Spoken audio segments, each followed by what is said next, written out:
Good day, happy travelers. Well, the day is here. Legends of the Seas itineraries for Europe and Caribbean has been announced. It arrives in the summer of 2026. Today, we are going to go over the prices, and these are the prices you will be able to find when you go to royalcaribbean.com. But just in case, if you want some other promotions or perks, I'm also a travel agent.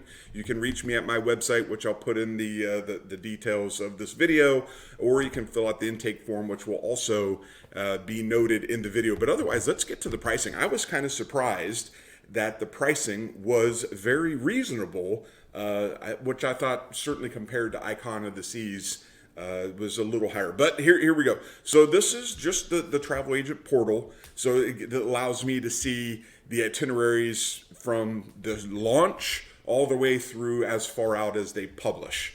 So the viewing is a little different, but nevertheless, we can see what's going on. So the first cruise that's published right now is August 2nd. Now, the reason I phrase it that way, if you're familiar with Star of the Seas, they posted one for late August, which was quote unquote the first one, and then they put out some 3 or 4 day. They could do that here. It'll be over in Europe.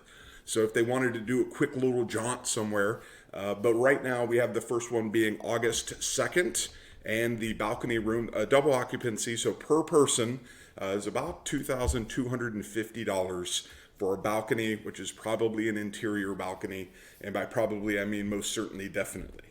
But where does it go on August 2nd? If it's going from Barcelona, it is going to go make the little circuit around and see Rome, Pisa, Naples, and things of the like.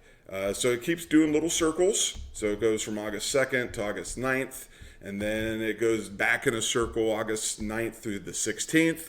And then something interesting happens. I'm on Allure of the Seas this year, May, and I'm getting picked up in Rome. Legends of the Seas is going to do exactly what the Oasis class ships do. Pick up in Barcelona, pick up in Rome, and so that's why you see the little orange inner port. And for me personally, flying to Rome is about $800 cheaper than flying to Barcelona. And so that's why I picked that itinerary. You might find that beneficial as well. So anyway, I will scroll down the further out. So we got $2,250. A little cheaper if you want to go the next week. And the price kind of fluctuates. The first cruise out of Rome, $2,300. So I guess you got to evaluate the savings of the airfare versus the cruise itself.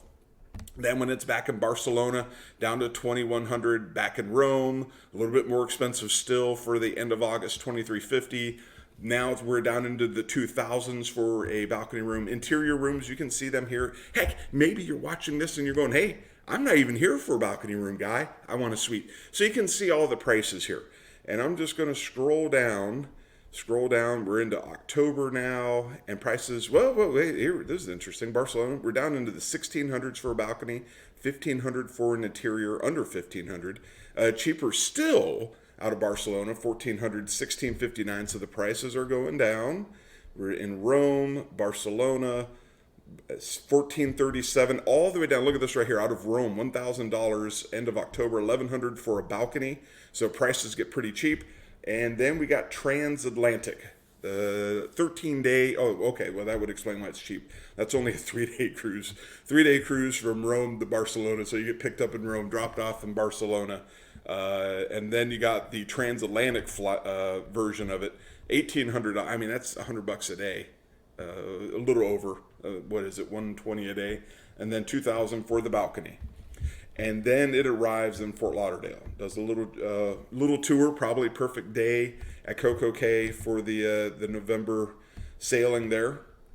And then it starts doing its little jaunt. So it's going to do the 8 days, heads down to Aruba, and then the shorter goes to Labadee, Haiti, Falmouth, and so that's kind of the little thing that they got going on there. So it alternates between the 8 and 6 day itinerary. And like I said, that's for being the first cruise. That's not it's not as high as I thought. So we got 1,700 for interior. Week after Thanksgiving, 1,300. Week of Thanksgiving for interior, $500 more. but it's also the longer journeys. So about $600 difference there. If you're looking to go the week of Christmas or around Christmas, yeah, the price goes up, which is not super unusual. $3,500 for the week of Christmas. But once we get out of Christmas, prices go down a little bit more, from $3,500 to $1,500 to $1,900 is the going rate, and it should stay flat all the way through until we get to spring break, when we start seeing the prices increase again. There we go. You can see the increase: 15, 18, 13, bam, 23, 16, 25, 18, 2000. So this is actually when my kid's spring break is. So 28, 2000, 2300. The week of his spring break. So there you go. And all the way through the end of the published date, which is just the week after most people's spring break is over, $2,000. So again, feel free to rewind, pause, and check on the dates.